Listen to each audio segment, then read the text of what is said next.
Hi guys, welcome back to my channel. Kung bago lang kayo sa channel ko, ako pala si Annalyn Tapa. Welcome kayong lahat. At kung hindi pa kayo nakapag-subscribe, i-click nyo lang ang subscribe button sa baba at pakiclick nyo na rin ang bell notification para ma-notify kayo sa lahat ng mga videos na i-upload ko. Kung bago lang kayo guys sa aking YouTube channel, nag-upload ako ng mga video tips, video tutorial, nang sa ganun ay may share ko ang kaalaman ko sa kapwa ko YouTubers, lalong-lalo na sa mga new YouTubers na nagsisimula pa lang gumawa ng kanilang channel.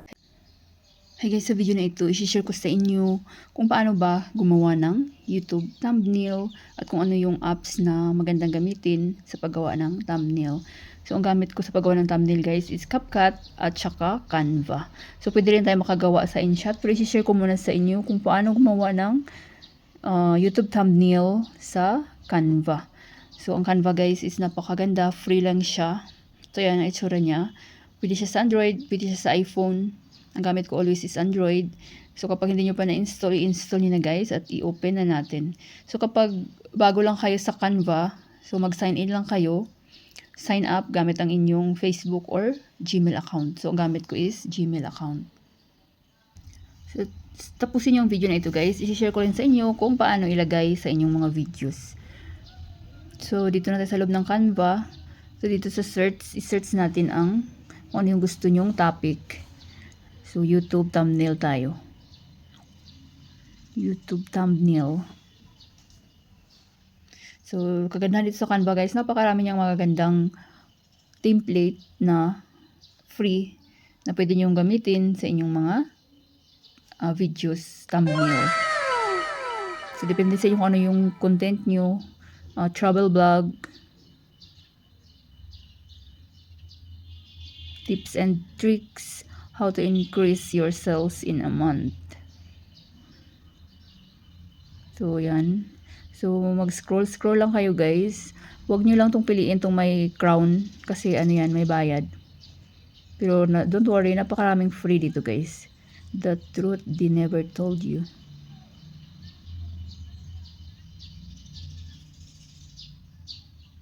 So, pili lang kayo dyan kung ano yung bet nyo. So, halimbawa ito guys. Try natin guys ha. Yan, gawin natin example. So, kapag yun ang gusto nyo, so wala siyang crown, so free, click nyo lang yun. Ayan. So, kagandahan dito guys, sa Canva, pwede rin siyang palitan ng sarili nyong photo. Para maging mukha talagang sa inyo yung thumbnail. So, click nyo lang to kapag palitan nyo guys. Then, click nyo ang replace.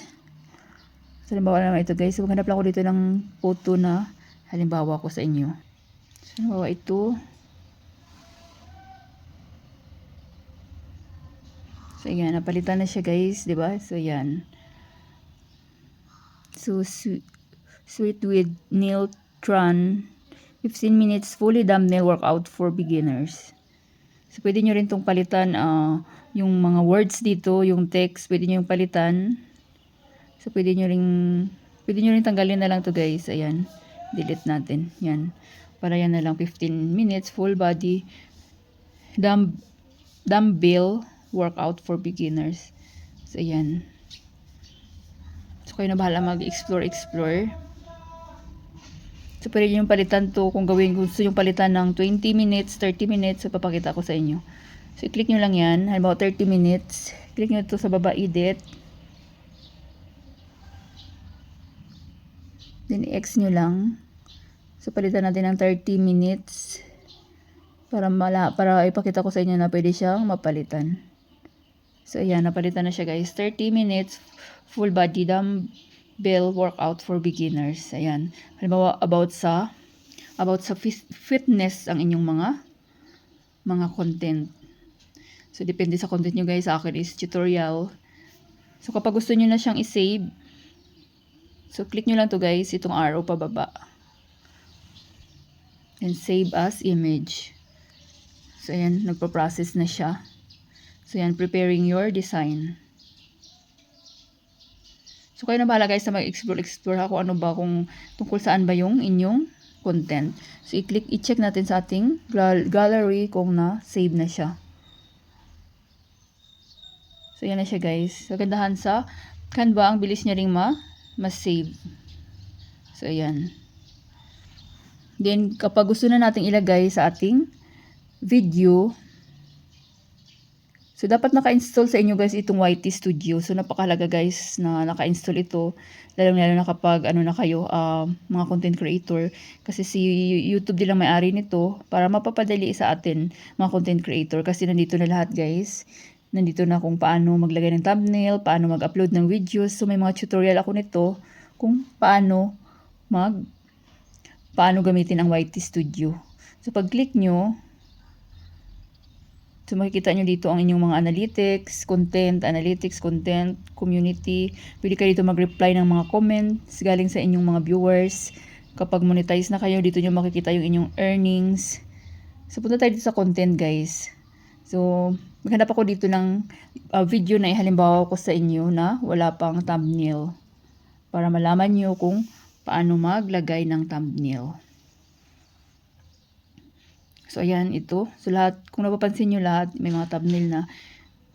At saka napakalaga din na mayroon kayong branding sa inyong thumbnail. So, sa akin, kung napapansin nyo, yellow yung aking background. So, mayroon din akong tutorial guys kung paano gumawa ng thumbnail gamit ang CapCut. So, panoorin nyo sa aking tutorial playlist. So, ito wala pa siyang thumbnail. So, diba, mas maganda talaga guys kapag may thumbnail yung inyong videos. So, ayan. So, i-click nyo ito guys, itong pencil. Ayan. Then, i-click nyo ulit itong pencil. So, nakikita nyo, custom thumbnail. So, i-click nyo. Then, mapupunta na tayo sa ating gallery. So, yung nagawa nating thumbnail guys, galing ng Canva, ito na siya. Then, i-done nyo. So, ayan guys. So, napaka-simple at napakadali lang, diba?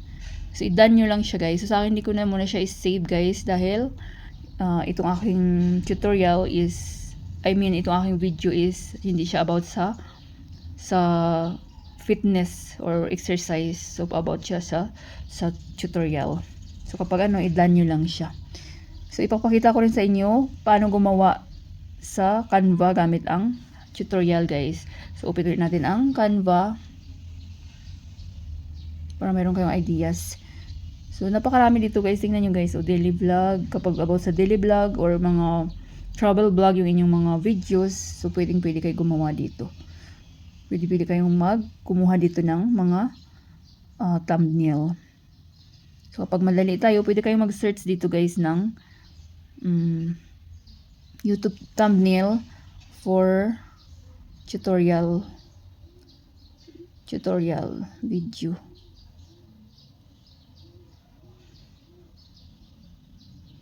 So, ito mayroon din cooking tutorial. Subscribe easy tutorial. How to create good videos daily. So, ito i-try natin to guys. Ayan. Wala rin siyang crown.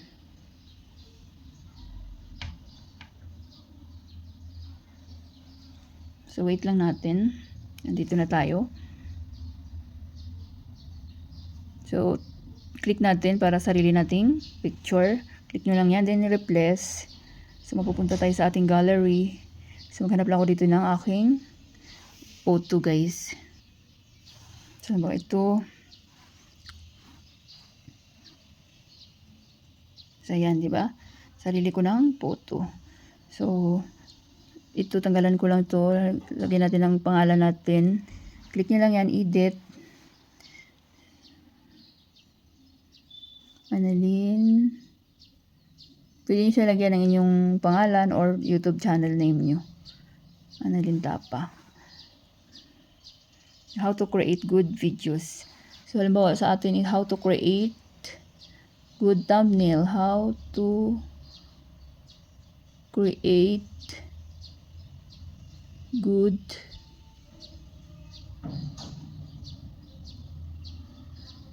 thumbnail.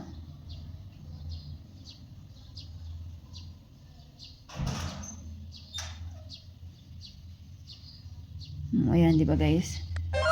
So, napakagaling talaga ng Canva. How to create good thumbnail. Then, is-save na natin guys. Itong arrow. Yan. So, kandahan sa thumbnail, sa Canva, ang bilis niyang ma-save. Preparing your design. So, wait lang natin, guys.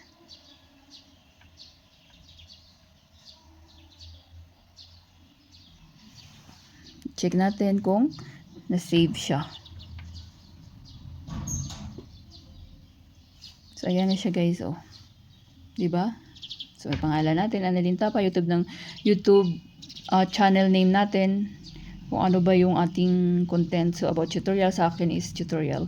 So, how to create good thumbnail. Diba? Then, ganun din, guys. So, dapat naka-install sa inyo itong YT Studio. So, napaka-importante nito, guys, na ma-install nyo ang YT Studio. So, napakadali lang maglagay.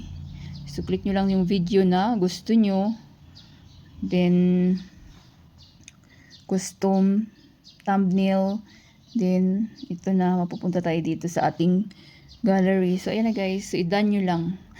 So, sa mga nagtatanong pala kung yung mga thumbnail nyo na gusto nyo palitan, halimbawa, may mga thumbnail kayong hindi maganda, guys. Dati hindi nyo pa alam kung paano gumawa ng mga thumbnail na maganda. So, pwede rin, guys. So, halimbawa, ito gusto nyo palitan. So, may thumbnail na siya, diba? So, i-click nyo lang yung video.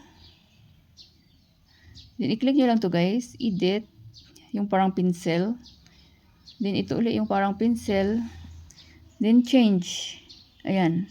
So, halimbawa, kung gusto nyo ito, palitan para alam nyo na kung paano gumawa ng mga gandang thumbnail para magkaroon ng maraming views yung inyong videos. So, napakadali lang, guys. So, i-done nyo lang. So, sa akin, hindi ko na siya i-done dahil halimbawa lang naman. So, yun, guys. Napakadali lang. So, kapag meron kayo, guys, mga question or request about editing, so, huwag kayong mahiya, guys, na mag-iwan ng comment ini videos ko. At mababasa ko yan, gawa natin ng tutorial. So, mag-iwan lang kayo ng comment, guys. At mababasa ko yan. Nagre-reply ako lagi sa mga mga baguhan na willing matuto at nagtatanong. And thank you so much sa laging pag-support ng aking mga tutorial videos. Sana, guys, may natutunan kayo sa video tutorial ko na ito at maraming salamat sa panunood. Kung mayroon kayong mga question, suggestion, and request, just leave a comment down below. At huwag niyong kalimutan mag-like, share, comment, at kung hindi pa kayo nakapag-subscribe, i-click niyo lang subscribe button sa baba at pakiclick niyo na rin ang bell notification para ma-notify kayo sa lahat ng mga videos na i-upload ko. Always be happy, guys. Be positive, avoid nega. See you next time.